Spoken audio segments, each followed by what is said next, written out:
एक कबाड़ वाले कहाँ जाते हो भैया? भैया कबाड़ बेचे जाते केला ले।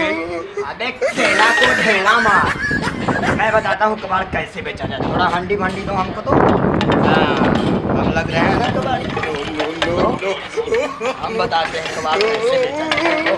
अच्छा भैया बताओ। तो नमस्कार प्रणाम, हर हर कबाड़ देव, घर घर कबाड़ देव।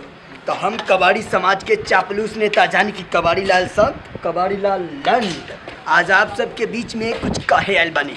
तो ए बेचिए पुराना लोहा टीना प्लास्टिक के जूता चप्पल सीसी बोतल टूटल फूटल थ्रेसर ट्रैक्टर टाली मारुति जीप कार गहना गुड़िया घर दुआर मकान दुकान जिला जवार खेत खरिहान बकरा बकरी पाड़ा फाड़ी लोटा थारी बेचे के सरकार ते आ गई चौपट लाल जे आवेले साल में एक बार, महीना में 2 बार, हफ्ता में 3 बार। साया के साड़ी लोटा के थारी जे ना बेची कबाड़ी ओकर पत्तो मार के सास के पुठा भइल बा साड़ी खुलल बागन बाड़ू फिर नहीं है चौपटल कबाड़ी मजली वाली छोड़ बचता है बड़की